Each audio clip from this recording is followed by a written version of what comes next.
बड़ी खबर इस वक्त ये है, दिल्ली हिंसा में अब तक की सबसे बड़ी गिरफ्तारी हुई है। पुलिस ने जाफराबाद मौजपुर इलाके में गोली चलाने वाले शख्स शाहरुख को गिरफ्तार कर लिया है।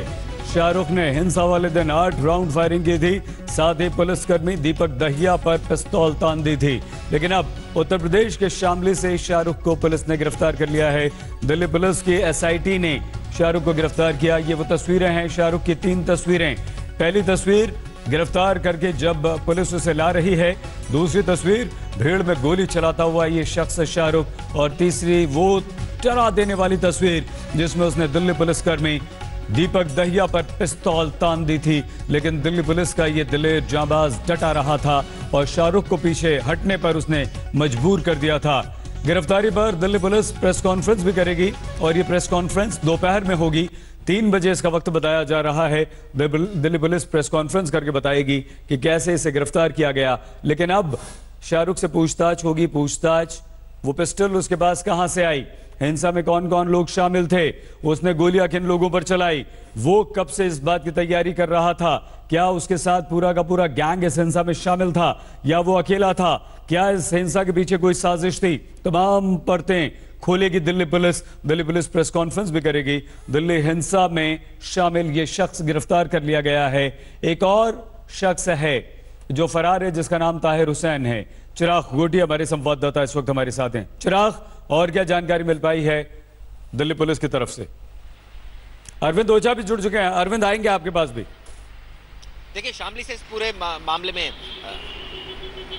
इस मामले में पुलिस ने बड़ी कामयाबी हासिल हुई है। शाहरुख को गिरफ्तार किया। पिछले काफी समय से पुलिस की किरकिरी हो रही थी, खासकर क्राइम ब्रांच की जब लगातार इन्वेस्टिगेशन की जा रही थी। ये कहा जा रहा था कि मंगलवार के दिन जो शख्स था जिसने सोमवार के दिन जो शख्स था जिसने पुलिस पर फायरिंग की और वो अभी तक फरार है। तो ये कहा जाता है कि 1 हफ्ते के बाद पुलिस ने आखिरकार इस मामले में जो आरोपी है उसको गिरफ्तार किया है। अब जैसा कि पूरी तहकीकात होगी कि वाकई ये अकेला शामिल था, ये किसके कहने पर वहां पहुंच गया था, कोई ऐसा ग्रुप था जो इसके जो और दोस्त थे जो अलग अलग जगहों पर थे, या सिर्फ वो टीवी चैनल्स देखकर इसको लगा कि इसको भी आना चाहिए और इसको गोली चलानी चाहिए। ये तमाम जानकारी अब जो है पुलिस इससे पूछेगी और जानकारी लेगी। लेकिन जिस तरह से ये पूरा मामला सामने आया था, इसकी वीडियो वायरल हुई थी और लगातार इसकी आइडेंटिटी को लेकर भी तमाम तरीके के सवाल उठाए जा रहे थे, क्योंकि खुद पुलिस भी इस पूरे मामले में कंफर्म नहीं थी। और जब पुलिस कंफर्म हुई उसके बाद अब इसको साफ कर दिया कि इसका नाम ही शाहरुख है। यही वो आरोपी था जो अरविंद नगर गोंडा में, खुद गोंडा गया था जहां इसका घर था, वहां आसपास के लोग मानने को तैयार नहीं थे। उनका कहना था इस तरह का लड़का। अब जिस तरह से वीडियो वायरल हुआ जिसमें दिखा कि शख्स लगातार पुलिस पर फायरिंग कर रहा है, इसको बिल्कुल एक तरह से कहा जाए डर नहीं था।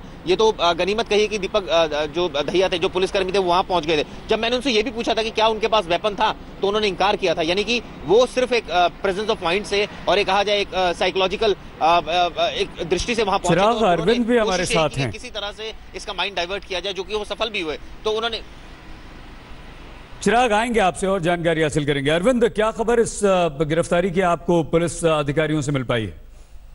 शामली के पास से इसको पकड़ा है क्राइम ब्रांच की नारकोटिक्स सेल ने। पूरा नाम इसका शाहरुख खान, शाहरुख पठान भी ये लिखता है। और आपको बता दूं कि जो जहां ये मौजपुर में फायरिंग हुई है, ऐसा अभी शक जताया जा रहा है कि .32 की बोर की ये पिस्टल है। नॉर्थ ईस्ट इलाके में कई गैंग सक्रिय हैं। अब ये पुलिस जानने की कोशिश कर रही है कि शाहरुख के पास जो पिस्टल आई, जिससे ताबड़तोड़, अगर आप वीडियो में देखें तो फायरिंग कर रहा है, और जो सूत्र हमें बता रहे हैं कि 8 राउंड फायरिंग की है। शाहरुख जब फरार हुआ दूसरे दिन अपना मोबाइल फोन बंद कर दिया। पहले दिल्ली के आसपास घूमा, उसके बाद वेस्टर्न यूपी में घूमा। चूंकि बरेली में इसका घर भी है, लिहाजा बरेली भी टीम गई थी, लेकिन शामली से पकड़ा है। अब ये क्राइम ब्रांच के सोर्सेज ने हमें कंफर्म कर दिया है। आपको एक चीज और बताऊं सही, जब ये फरार हुआ उसके बाद इसकी गिरफ्तारी की खबरें आई, उसके बाद फिर दिल्ली पुलिस ने डिनाई किया कि ये गिरफ्तार नहीं है। उसी दौरान सोशल मीडिया पर कई फर्जी खबरें भी चलने लगी कि इसका नाम शाहरुख खान उर्फ शाहरुख पठान नहीं है। अरविंद, दोबारा आएंगे क्योंकि चिराग और आप दोनों हैं, दोनों के पास बहुत सारी जानकारी, दोनों से जल्दी जल्दी बातें करते रहते हैं। चिराग, क्योंकि आप मौजपुर में उस जगह मौजूद थे जहां पर सबसे पहले धरना प्रदर्शन शुरू हुआ था और दोनों गुट आमने सामने आए थे, तब से लेकर अब तक क्या क्या हुआ है?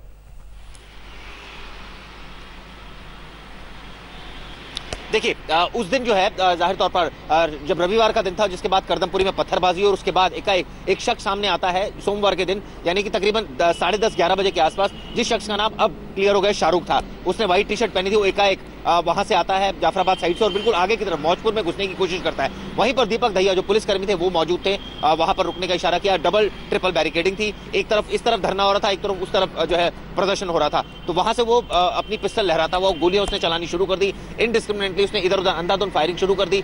तब जब दीपक दहिया को दिखा कि ये शख्स खतरा हो सकता है, ये शख्स और लोगों के ऊपर भी फायरिंग कर सकता है, उन्होंने ये बिना सोचे कि उनके पास वेपन भी नहीं है, सर्विस रिवॉल्वर भी उनके पास नहीं है, वो वहां आगे की तरफ पहुंच गए। आमना सामना हुआ, टकराव हुआ और उस समय जो सिचुएशन थी, ये कुछ ही सेकंड्स की बात हुई। दीपक दहिया ने में बताया था कि जब ये शख्स बिल्कुल आमना सामना हो, दीपक दहिया ने उसको कहा कि वो ऐसा ना करे, उसको बख्शा नहीं जाएगा, लेकिन उसके बावजूद उसने पुलिस पर फायरिंग कर दी, यानी दीपक दहिया पर फायरिंग कर दी। किसी तरह वो बचे, मिस शॉट हुआ, एक फायरिंग उसने। चिराग, हम आपको रोक रहे हैं, हम वो बातचीत जो है बाद में शाहरुख को लगा। चिराग की सुनवा दें हमारे संवाददाता की। अरविंद और चिराग दोनों साथ में बने रहेंगे, लेकिन दीपक दहिया वो पुलिसकर्मी जिन पर इस शख्स इस आरोपी शाहरुख ने पिस्टल तान दी थी। बोले दीपक, क्या हालात थे, पूरा बताइए। जी सर, मौजपुर दुर्गा माता मंदिर के पास हमारी ड्यूटी लगी थी, वहाँ पे धरना प्रदर्शन हो रहा था सर। और उसके अपोजिट जाफराबाद साइड से कुछ बंदे वो हाथ हिला रहे थे और प्रदर्शन वो कर रहे थे सर। तो इन लोगों को लगा कि वहाँ से मतलब आमने सामने हो गई थी सर पार्टियाँ, तो इधर से भी लोग उनकी तरफ बढ़ने लगे। हम उनको समझाने लगे, रोकने लगे, तो बढ़ते बढ़ते काफ़ी आगे निकल गए थे सर। तो फिर पत्थरबाजी एकदम से शुरू हो गई, हालात एकदम से बिगड़ने लगे। तो हम उनको समझाने लगे थे, ऐसे अचानक से आवाज़ सुनाई दी गोली चलने की। तो मैं दूसरी साइड गया तो एक लड़का फायर करते हुए आ रहा था सर, और पब्लिक आगे आगे भाग रही थी। फिर मैं बीच में खड़ा हो गया। फिर मेरे दिमाग में यही चीज़ आई कि किसी को गोली ना लग जाए, इसीलिए इसको थोड़ा सा अपनी तरफ इसका ध्यान करने की कोशिश की मैंने। उसको बोला कि गोली ना चलाए, नहीं तो हम तुझे छोड़ा नहीं जाएगा। फिर वो उसका ध्यान मेरी तरफ खिंचा और वो मेरी तरफ भागता हुआ आया और उसने एक फायर किया सर। उसके बाद वो मैंने उसको दोबारा बोला कि हम तुझे छोड़ेंगे नहीं, जहाँ भी मिलेगा तुझे छोड़ा नहीं जाएगा। फिर वो वापस एक फायर और करके फिर वो वापस चला गया सर। तो वहां से भाग गया था वो? जी जी सर। तो उसने जो फायर किए थे वो दोनों आपके ऊपर किए थे फायर? सर एक फायर हुआ था सर, जो उसने किया था वो नियरली 9 या 10 मीटर से किया था, और उसके बाद दूसरा फायर मेरे ऊपर नहीं किया सर। जब तो मैंने उस समय आपने बुलेट प्रूफ पहनी हुई थी जब? जी जी सर पहनी हुई थी, तो मतलब आपके सीधा हिट भी किया था फायर, बुलेट प्रूफ पर आया था? नहीं सर, कोई ऐसा फायर उस पे लगा नहीं सर। अच्छा, मतलब वो साइड से मिस शॉट था सर। मिस शॉट हो गया। तो उसके बाद वो कहाँ की तरफ भाग गया था? उस तरफ जाफराबाद की तरफ? सर वापस अपनी जहाँ इकट्ठे थे उनके लोग, वो सभी वहीं इकट्ठे हुए। तो कोई वो अकेला था या पीछे भी कुछ? नहीं, पीछे आ रहे थे सर, काफी बंदे पत्थर फेंकते हुए आ रहे थे। उसे पकड़ने का भी टाइम नहीं मिला सर, क्योंकि काफी पत्थर बरसने लग गए थे। तो फिर उसने कितने फायर किए जब वो आपके पास बढ़ा, आपकी तरफ बढ़ा? मेरे जस्ट नजदीक आने के बाद तो सर उसने 9-10 मीटर से एक फायर किया था, जो मिस शॉट हुआ। दूसरा फायर उसने सर राइट साइड में कर दिया था, दो रोड के दूसरी तरफ वाले बंदों पर। अच्छा। जो जिसमें किसी को कोई चोट नहीं लगी। जी सर। तो उसके बाद वो एकदम वहां से फरार हो गया था कुछ? हाँ सर, वापस फिर आराम से वो भी वापस चला गया और पत्थर आने लगे, तो सर मैं भी अपने आप को बचाते हुए थोड़ा पीछे हट गया सर। तो देखिए, दीपक दहिया ने काफी सूझबूझ का परिचय दिया उस वक्त। कितने मिनट तक का ये पूरा रहा होगा वाकया, ये उसके आपके आमने सामने एनकाउंटर होने में, मतलब आमने उसके आने में? ये तो कुछ सेकंडों का ही था सर, कुछ सेकंडों। आपने दीपक दहिया के साथ चिराग गोठी की बातचीत सुनी। चिराग लगातार हमारे साथ हैं, अरविंद ओझा भी हैं। अरविंद, शाहरुख की गिरफ्तारी के बाद अब क्या हम ये उम्मीद करें कि और भी गिरफ्तारी होगी, दिल्ली दंगों की साजिश के तार भी खुल पाएंगे और कुछ राज फाश हो पाएंगे? अरविंद बिल्कुल सईद, आपने बिल्कुल सही कहा, और कई राज खुलेंगे। अभी शाहरुख से भी पूछताछ होगी, क्योंकि अगर आप वीडियो देखें, और मैं खुद उस वक्त वहां पर मौजूद था, मौजपुर ही वो इलाका है जहां पर 24 तारीख को तकरीबन 10 बजे के लगभग हिंसा की शुरुआत हुई थी, और दोनों गुटों की तरफ से, चाहे सीए समर्थक हो चाहे सीए के विरोधी, दोनों तरफ से वहां पर जमकर पत्थरबाजी हो रही थी। अगर आप तस्वीरें देखें तो शाहरुख के साथ और भी कई लोग जो है वो पीछे की तरफ नजर आ रहे हैं, और कहीं ना कहीं ऐसा लगा कि शाहरुख उसमें लीड कर रहा है। पिस्टल उसने तान रखी थी और कई जगह पर फायरिंग करता वो दिख रहा है। तो शाहरुख को क्राइम ब्रांच ने अभी फिलहाल गिरफ्तार किया। उससे सबसे बड़ी पूछताछ तो ये होगी कि उसके पास जो सोर्स ऑफ वेपन है, जो हथियार है, अगर आप देखें तो अभी ये आशंका जताई जा रही है कि .32 बोर का ये पिस्टल है। तो ये जानने की कोशिश करेगी कि आखिर उसके पास ये पिस्टल क्यों आई, कैसे आई। और सबसे बड़ा सवाल ये कि नॉर्थ ईस्ट वायलेंस में, नॉर्थ ईस्ट में जो हिंसा हुई उसमें उपद्रवियों के पास आर्म्स थे, हथियार थे। अभी तक 44 आर्म्स एक्ट के मुकदमे दर्ज हुए। तो इतनी बड़ी संख्या में आखिर हथियार जो उपद्रवी है उनके पास कैसे आए, शाहरुख के पास कैसे आए? दोबारा आएंगे चिराग गोठी, अरविंद ओझा, हमारे दोनों संवाददाता हमारे साथ बने हुए हैं। लेकिन शाहरुख गिरफ्तार जरूर हुआ है, एक और आरोपी है ताहिर हुसैन। तो ताहिर हुसैन अभी फरार है। दिल्ली हिंसा के इस पर आरोप हैं। ताहिर का वो घर हम एक बार आपको दिखाते हैं जहां से हिंसा के सामान मिले, जो काफी कुछ इशारा करते हैं, बताते हैं और डराते हैं। हम लिए चल रहे हैं आपको ताहिर हुसैन आम आदमी पार्टी के पार्षद के घर में और दिखा रहे हैं वो नज़ारा, वो सच, वो हकीकत जिसकी वजह से साजिश की ये पूरी कहानी या आरोप लगाया जा रहा है।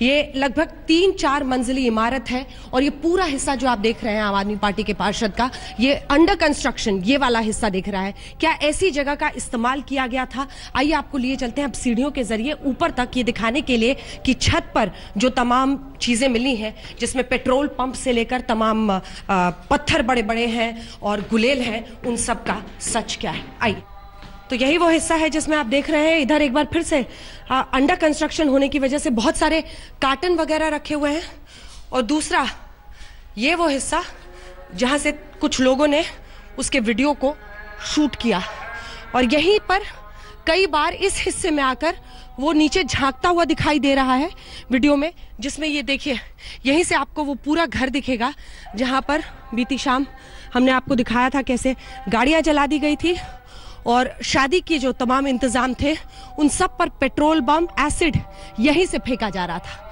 अब आइए चलते हैं ऊपर वाले हिस्से में। ये देखिए तमाम पत्थर, पेट्रोल बम, ये सब यहाँ पर उसी तरह से मौजूद है, और ये एक बार फिर से पूरी गवाही दे रहे हैं कि किस तरह से हिंसा रची गई, किस तरह से हिंसा फैलाई गई, और ये सब कुछ यहीं पर हो रहा था। कार्टन में बाकायदा सजे हुए पेट्रोल बम बता रहे हैं कि किस तरह से साजिश रची गई थी और किस तरह से यहाँ से अटैक किया जा रहा था। आप देखिए इस टेरेस से हर जगह का एक्सेस है। ये 3 पेट्रोल बम्स यहाँ पर, गुलेल यहाँ पर, यहाँ से सामने वाले घर आपको दिखाई दे रहे हैं, और यहीं से जो आते जाते लोग हैं, सामने वाले घर हैं, उन सब पर हमला किया जा रहा था और हिंसा फैलाई जा रही थी। ये देखिए हम कितने 1, 2, 3, 4, 5 5वीं मंजिल पर पहुंचकर ये सब कुछ दिखाई देता है, और यहीं से ये हिंसा रची गई थी, और ये आसपास के जितने आप देख रहे हैं सामने में घर, वो सब आग की जद में आ गए थे। एक बार फिर से कई गंभीर सवाल इन पेट्रोल बम्स की वजह से, ये जो पत्थर, ये जो हिंसा का सामान इकट्ठा किया गया था, उसकी वजह से ताहिर हुसैन पर खड़े हो रहे हैं। और अब स्पेशल रिपोर्ट में ग्राउंड जीरो से आइए आपको दिखाते हैं अपनी ये पूरी रिपोर्ट, जिसके जरिए आप समझ पाएंगे कि कैसे आम आदमी पार्टी के जो पार्षद हैं ताहिर हुसैन, उन पर सवाल उठ रहे हैं, क्योंकि हिंसा फैलाने के तमाम सबूत, तमाम सामान उन्हीं की छत से मिले। सबसे बड़ा सवाल ताहिर हुसैन को लेकर उनका ये घर है। मैं आपको दिखाना चाहूंगी यहाँ के हालात देखिए। ये पेट्रोल बम है, बोतल में बकायदा पेट्रोल डालकर और ऊपर से कपड़े के जरिए उसका मुंह बंद कर दिया गया था, और आरोप है कि इनको जलाकर यहां से छत से नीचे फेंका गया। ये एक हिस्सा आप देख रहे हैं, दूसरे हिस्से में आते हैं।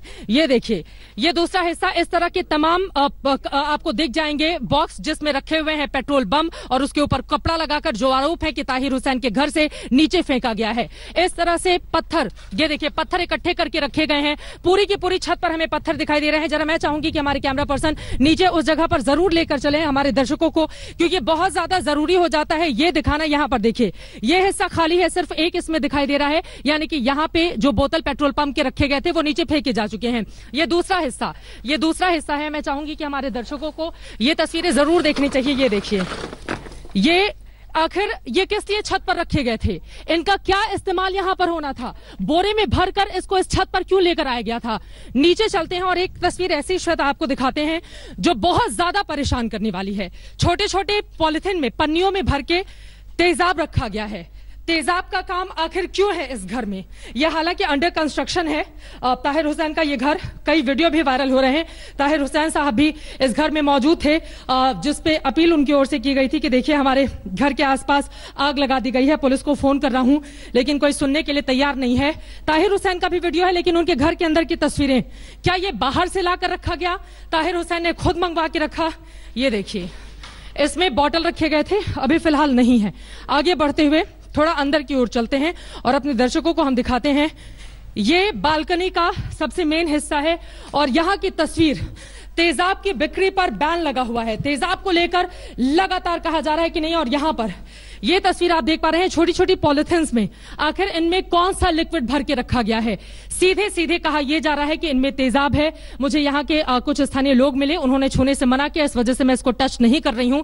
लेकिन इन पन्नियों में केमिकल है और उस केमिकल को लोग बता रहे हैं तेजाब है। इन तेजाब की पन्नियों को इन छतों से, मैं आपको दिखाना चाहूंगी, ऊपर इन छतों से नीचे फेंका गया। आपको बता दें ताहिर हुसैन साहब का घर, यहां पर नीचे से तो कोई आग लगा नहीं सकता। फिर ये देखिए ये जले हुए कपड़े, ये जले हुए कपड़े बहुत सारी कहानियों को बयां कर रहे हैं। नीचे चलते हैं, सबसे ऊपर 5वीं फ्लोर से इस वक्त हम कोशिश कर रहे हैं ग्राउंड फ्लोर पर जाने की और फिर बाहर की तस्वीर अपने दर्शकों तक पहुंचाने की। ये देखिए यहां पर कांच टूटे हुए हैं। अब अगर आगे बढ़ते हुए, ये अभी यहां पर कुछ हुआ नहीं, देखिए किसी भी तरह की दुकानें नहीं है, बस ऐसे ही है। ये बड़ा सा शटर, यानी कि पैसे वाले ताहिर हुसैन, कम से कम उनके घर को देखकर हम ये अंदाजा लगा पा रहे हैं कि काफी पैसे वाले हैं वो, क्योंकि बहुत बड़ा सा आलीशान ये उनका घर और ये उनकी दुकानें। लेकिन अब हम बाहर आ चुके हैं और बाहर की तस्वीरें आपको दिखाना चाहेंगे।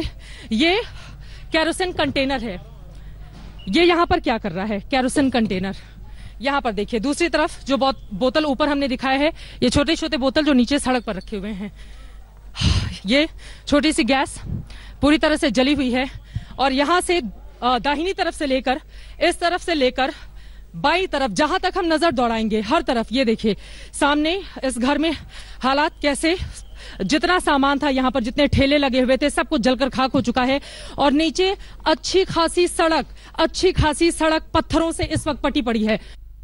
इस वक्त की सबसे बड़ी खबर यही है कि दिल्ली हिंसा में गोली चलाने वाला शाहरुख गिरफ्तार कर लिया गया है। उत्तर प्रदेश के शामली से इसे गिरफ्तार किया गया है, लेकिन ताहिर हुसैन अभी भी फरार है। देखते रहिए आज तक। नमस्कार, मैं हूं अंजना ओम कश्यप। हमें उम्मीद है ये वीडियो आपको पसंद आया होगा। लेटेस्ट खबरों के लिए यूं ही देखते रहिए आज तक और इस वीडियो के पसंद आने पर लाइक, शेयर एंड सब्सक्राइब करना ना भूलें।